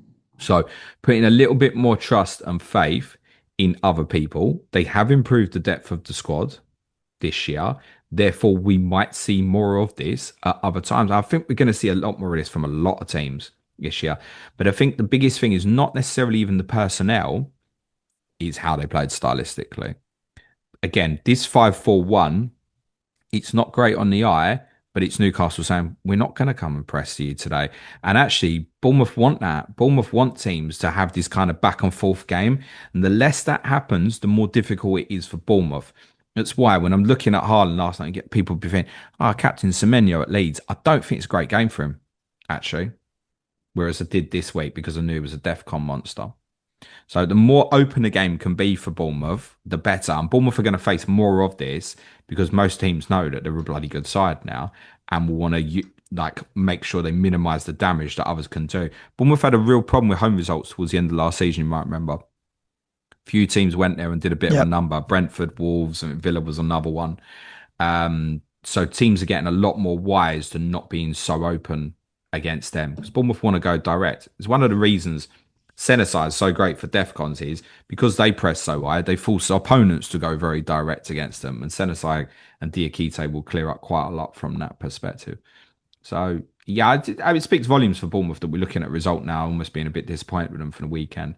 Newcastle stylistically have just gone there and gone, no. This is how we're going to play. Give us the best opportunity of getting something out of the game. But it wasn't fun, right? Newcastle didn't have a shot in the last hour of the game. Yeah. Sunderland won, Aston Villa won. Only caught the goals from this, James, and what a goal it was from Matty Cash. Aston Villa did a goal, James. They scored the first goal of the season 5 games in. And thinking, all right, maybe this is the thing that kickstarts our season. But then to go and concede to Wilson Isidore is hugely frustrating. The players that are catching the eye from Sunderland, I mean, Mukiele again on DEFCON's 3 in a row. Yeah, I think really was the one that's getting mentioned, but Alderate's picked up 3 in a row as well, from my understanding. And yeah, he's on 11, 10 and 13 in the last 3 games in terms of DEFCON. So it's not just Mukiele. They're both 4 million. I do feel like Mukiele's getting flavour of the month right now, but both are considerable. But both are options you can consider. Yeah, I think separating them at the moment is quite a tough call. I mean, clearly it's not going to be Reynaldo now after the red card yesterday. It's a silly boy. It was very similar. Do you remember Sonny's red card against Chelsea? No. Where he kicked back out at Rudiger. It was quite similar to that. And it's like, all right, you're clearly not going to kill the opponent, but you're an idiot. You kicked out. You're going to get sent off. And Cash's challenge on him, he's a dirty bastard anyway, Matty Cash. But it wasn't that bad. He didn't incite that sort of reaction. With Mukiele and Alderete, we have to have question marks in terms of where they're going to play next, I think. Might have an impact on this. So the logical thing to think is, Masuaku plays left back. Right, you know Masuaku well enough. I don't know if that's necessarily what they want to do. So it could be either of them covers at left back. You've got Dan Ballard back available as well. Could obviously go into centre back. They obviously kind of moved to a back five within the game yesterday. It was really nice from Regis Labrie. Actually, basically just went to 5-3-1 off the ball. Made life very, very difficult. It did well. I'm just not sure what they're going to do yet in terms of the favoured centre back partnership for what comes next. So I'd rather avoid it for a bit. I don't think the fixtures speak well enough actually to make me think that I definitively want one of them over Rodon or Estev Okay. at this moment. But I also understand people want to go Dubravka. So if you want to go two 4.0s, I think psychologically you think I want one Leeds, one Sunderland. I can understand that. I think let's toss a coin now, Alderete Michele. I'm really not sure. Well, Really at not this sure. point, the second question to that, Joe James, is how often are you actually even going to play him? For me, it's like fifth defender, second or third on the bench most weeks. You Don't say overthink that, it and just but pick one. again, there'll be a crowd here setting up the bench boost in game week 8. What Sunderland got? Wolves at home. Mm. Pick your So poison. yeah, either or. I think Rose would be disappointed with the goal. He's pretty much got them the point at Palace the week before, but he ends up trying to punch it and it doesn't get contact on it, so it just goes through him. Yes, it swerves a lot, but he should do better with that, obviously. Isodor's obviously played the last couple now, but I think there is enough threat to his place in the team. And we haven't really seen Brobbery yet, and the game kind of didn't enable that yesterday. Lefay does look like he's going to play a lot, and that's a midfield enabler to potentially consider. Obviously, he could be on the pens as well. If I was a Villa fan, I would not have wanted to go to work today. I'd be seething. You'd have had to kick me out of the pub last night. So bad. They're not right. And Unai Emery's told you that as well. He'd actually used the word, "We've lost our identity." Why is going on? Why do you think that is? It's Oh, not I don't know like why he said that publicly. I don't think that's clever. they didn't lose anyone particularly big in the summer, other than the low knee players that came in, and they came like your Rashfords of the world and the Sensios, and they came in halfway through. Like they haven't really lost anyone or had any kind of major overhaul that makes you think what's happened here. Is it a case of Unai Emery's lost the dressing room for some reason? His argument with Emi Martinez, well, he's playing Martinez, so that's done. He's a great manager. I don't have much doubt about that. But I'm going to say something because I don't think any of us visualize there's an issue here where Unai Emery is going to go. But there is kind of a groundswell of fault thinking that most players can't deal with the same voice for 3 years. And it's getting to that point where much want they're quite the same, aren't they? You know what they're going to do with the wide players want to come in off the flank. They're aggressive in terms of how direct they are in terms of their ball carrying against you. If they're missing a playmaker like a Tielemans, it's tough. You know Watkins runs the channels and runs in behind really well. You know what they are. I was thinking about this last night. It really does remind me a little bit of what happened with Pochettino at Tottenham. Where just suddenly it was like, we kept sitting here week after week going, this ain't, something's not right here. Yep. And before you knew it, it was gone. And these results can't continue for Villa. And I mean, the next two are Fulham and Burnley at home. If they don't go well, then it's Tottenham away, City at home, Liverpool away. Are we gonna sit here and go right, Villa haven't won in 10? That they had the best fixture list in the first 7 by a distance. That's why That's people why ended up with doubled up and Watkins, tripled up. Rogers, etc. Right? Concerts Because as the well that you fixtures could were chuck great. in. Yeah. You cannot believe that they've only scored once from and even the goal they have scored, saying the goalkeeper should have saved it. So yeah, that's not right there. I've seen Rogers play well once this season, and it was for England. He's not looked good at all. Watkins, he's just not really at it. And I'm talking about the stuff I like of it, the running behind stuff. He's not linking. We've spoken about his improvements with his link play over the last couple of years. And that should be easy yesterday, right? They didn't play well in the last half hour. They've been given a gift because Reynaldo has been a silly boy. And from there, Sunderland had more XG than Villa, mate.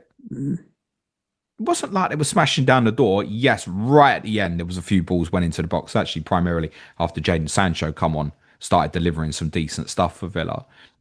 But before that, it was tepid. You're watching the game at 0-0, fan. I don't think they're scoring. Yeah. I'm sitting there as a Watkins owner thinking this is Match 6, keep your eyelids open. Now, things can change. I think there's some subtle things here that can help Villa. Get Sancho in the team. Not been impressed with what I've seen from Gessan so far.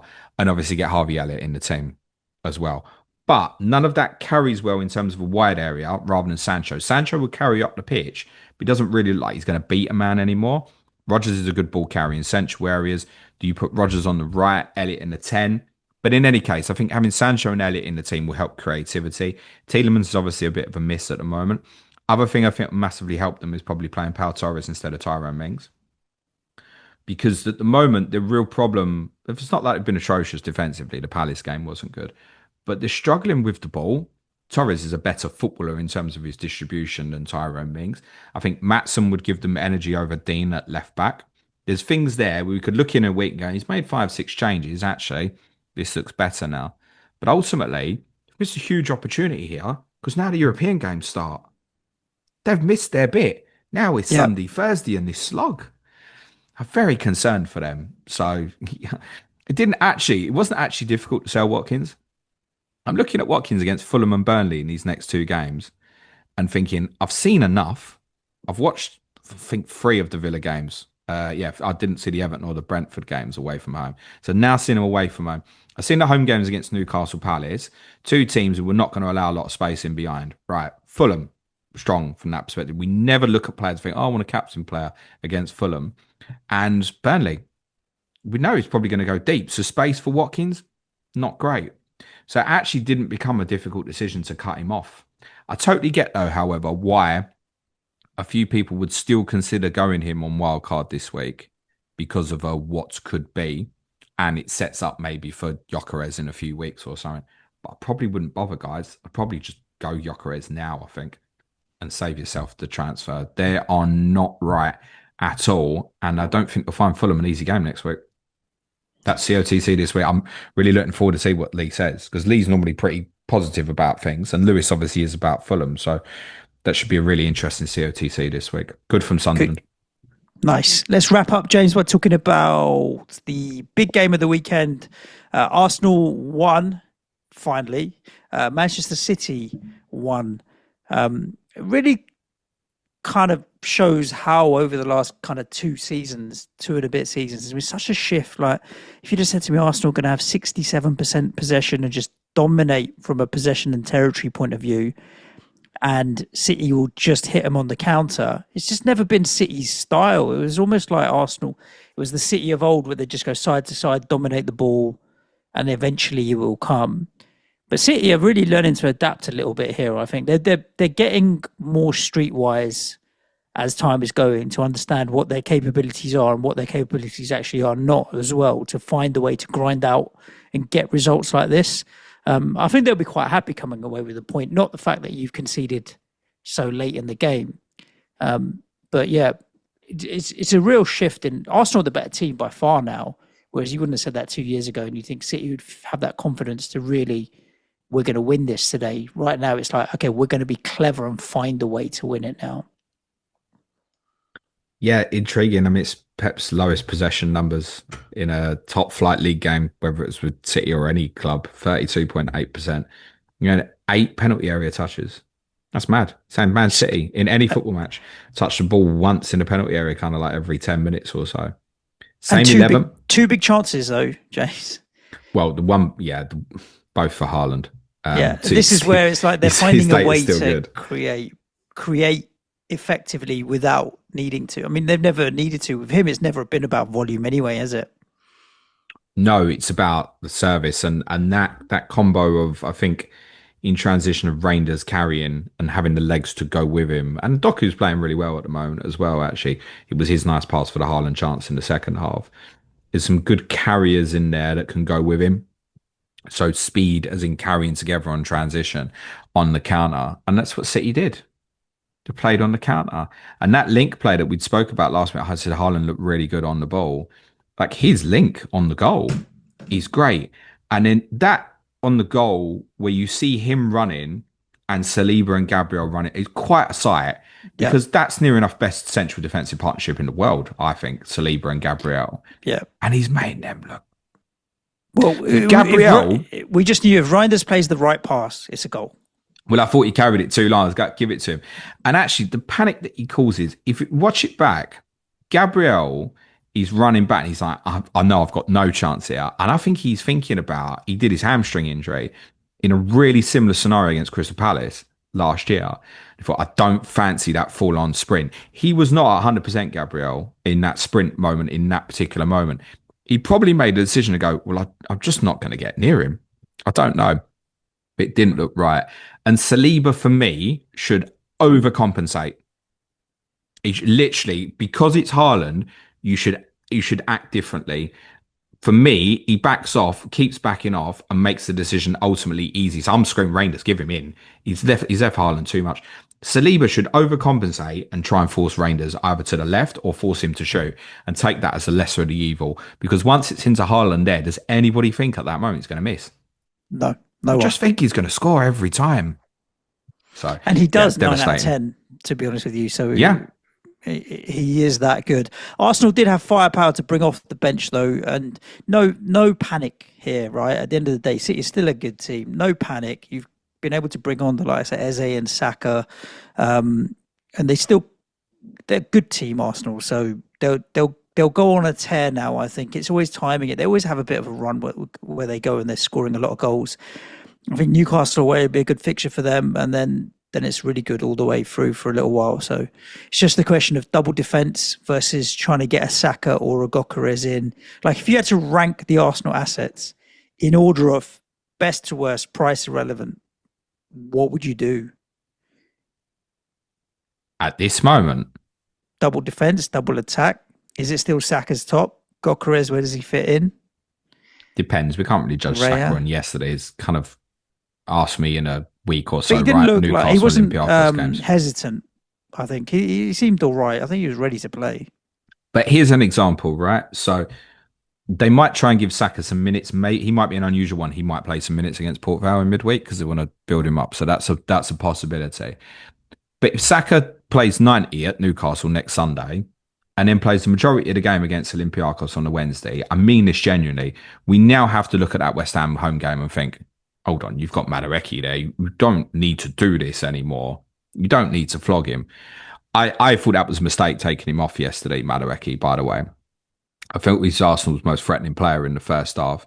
And I felt like it was right. Go and put him on. If you're going to get Saka on, which I completely understand, throw him to the other side and get him going against Kusanov. I spent a lot of the game yesterday asking myself, why Trossard? Yeah. Why Trossard? Because your options on the left, even from that point, once Saka's on, you'd probably look at the left and go, Madueke, Eze, Martinelli. He's probably not Trossard. No, Eze's played a central role and did well. Brilliant assist for the goal. Why Trossard? And I think it was something about Arsenal's build-up and pattern play where they were trying to get him into central midfield zones.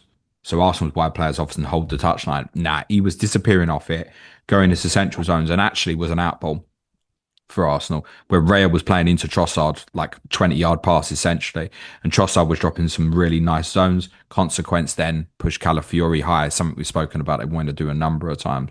So that's why I think that choice was made. But I think to the naked eye, it would also seem a little bit strange. I know Trossard scored some big goals as well. I didn't agree with Madueke going off. Maybe he had a little bit of an injury problem or something. That would explain it. Ultimately, Arsenal didn't look like we were going to score to me, Suj. City basically went into like 5-5-0 at the end of the game once Haaland went off. Which If was you look at what the Newcastle subs, did last Haki year. coming on and Stones coming on and Gonzalez coming on, it's all defensive changes.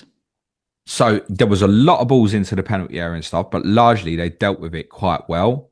I think you're always a bit nervous against Arsenal when it's the set plays and stuff, but the open play stuff was quite fine.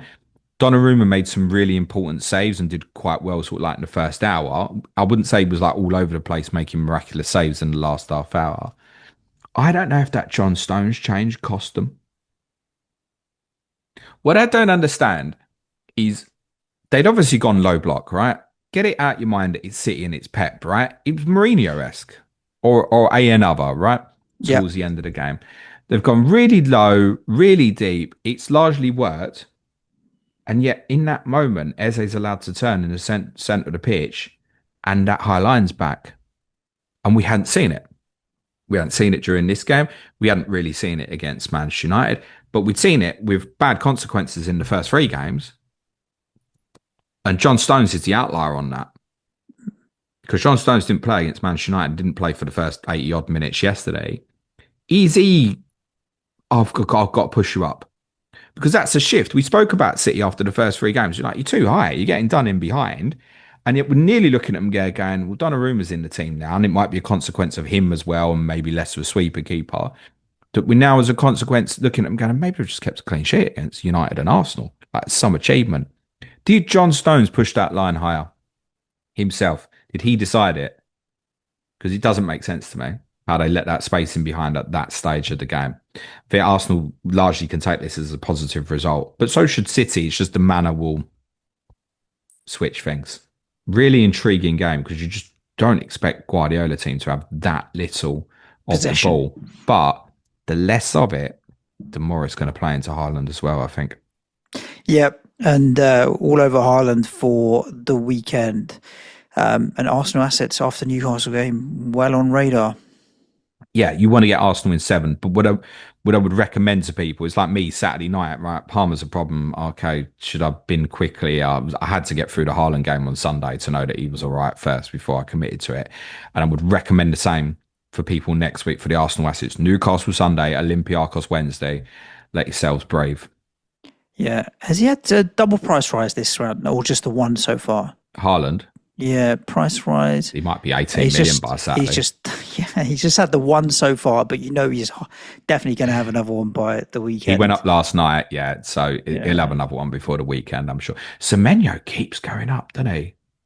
Yeah, super popular. But then that Mo Salah to Semenyo is the obvious make weight for the Haaland move. So Haaland, by virtue of people getting Haaland, Semenyo is also the one that the people are going to. And walking to Leeds as well, so it looks a decent fixture. It's not, I wouldn't put anybody off still going Semenyo. Yeah, cool. Good. James, do you want to cover off some of the questions that we've had in on Twitter as well? Go on then. Before we wrap this episode of Planet FPL. Right, no chip stuff, because we'll save it for tomorrow. Yes. Right. Daniel wants to know, James, who is Frank's long-term first choice? Is it Udogie or is it Spence? I know it is in my mind. It's Udogie by a distance. I said this on a few bits last week. And as I said earlier, I thought it was great on Saturday, but they are going to get rotated. And I think you can expect to see scenarios here where Spence plays right back and Udogie plays left back and Porro gets a break. I don't think you shouldn't be that surprised if that happens next Saturday. I own Porro. What am I going to do? Shit myself about it. I can only read and look at it and go, well, Porro presumably won't play Doncaster. So Porro should start against Wolves. But then if he starts Wolves and Bodo, could it be like Spence and Udogie? I did mention in the build up to this one that I wondered if it could even be Spence and Udogie for this one, just because the specifics of Minter and Mitoma. You'd feel like you'd get away with that better of having not having say such direct 1v1 runners. What I mean by that is like Aronson against Leeds in game week 7 is not like a stress from that perspective. Wolves won't play with wingers pushing up against our fullbacks, right? So if there was going to be a concern game for Porro, like Semenyo bullied him a bit in game week 3, it wouldn't have been a huge shock, therefore, if Porro didn't play the weekend gone. Porro's definitely first choice. I think Udogie over Spence, but there will be rotation. Ben Davis will play somewhere against Doncaster in midweek, but it might have to be at centre-back with Danso at the moment.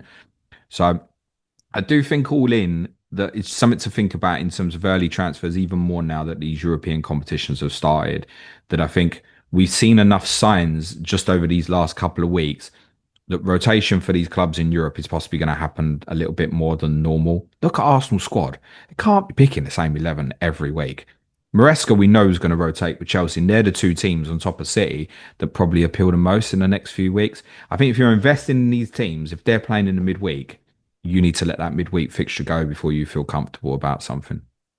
Yeah. Right. Okay. Damien wants a midfield option under 7.1 million, basically a Rodgers replacement. 7.1, James. Doesn't say for how long and when he's going to wild card. I suppose if I'd have had more money in the bank this week, I would have gone Rangers. You think, despite his 3 blanks before this weekend, he's still the one that I could have bought Rangers, but it cut me off an Arsenal defender in 7. Right. So I didn't deem that worthwhile enough. But if I'd have had that money available, yeah, I would have bought Rangers over King, or I would have bought Rangers over Stack, any of them. So yeah, I don't think the rest is great. Timing wise is not brilliant. Looking at tickers over the next five or something, it's like Wolves, Leeds, Stack, as mentioned earlier, his enablers fine. I wouldn't get a Wolves player. I think we need more info in Arsenal to kind of look again next week. Simmons is above that line, isn't he? 7-1 Simmons. Yeah. Well, he's 7-1. I mean, If he's 7-1, then he can. If it's really short term and you want to move that into, say, a Chelsea or an Arsenal player in a couple of weeks, then I don't mind Kudos. I don't mind it. As you said, he's ticking at like 5 points per game. There's a couple more good fixtures. If it's short term, I really don't mind it. Minto, another one. Options aren't great. I actually think come down with the money.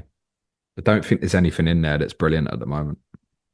And last but not least, James, let's go to Matt's question. Because you've been traveling, and I heard you talking about this on Deadline Stream, maybe, that you might get to every away game this season, potentially. Possible. If you not in Europe, not including Europe. Like I'm not going to Bodo. Of course, what, are we going to replicate Bodo or go to Bodo? I won't get a ticket for Bournemouth away, so that's going to fuck it up. You never know. But Matt wants to know, what's been your favourite away day so far this season? City. It's got to be City, isn't it? Yeah. Yeah, I would have thought so. Maybe he means in terms of travel. But I did get asked on stream the other day, like my favourite away ground or my favourite away day, and why I didn't just say Man City with the amount of good away days I've had. I'm not quite sure, actually. So, yeah, it has to be. I don't know if that's later. What was better for you, winning 2-0 at City or winning 3-0 at West Ham? Well, it's not even meant disrespectfully. I mean, winning at City is the bigger achievement, right? So, yeah, for sure. Cool. Good. We'll wrap this episode of Planet FPL there. Tomorrow, Chip Talk. We know everybody loves to chat about their chunky fries, James. We'll be figuring out what's best for all of the chips left between now and the end of the season based on what we've learned from the first 5 game weeks, and a whole bunch of other stuff coming at you in the week. So make sure you're subscribed. Make sure you hit the notification bell. You get notified as soon as any content goes live. Other than that, stay safe. Look after yourselves. Ciao for now. Thanks, everyone. Be nice to each other and play it your way. Cue music, please. Man child.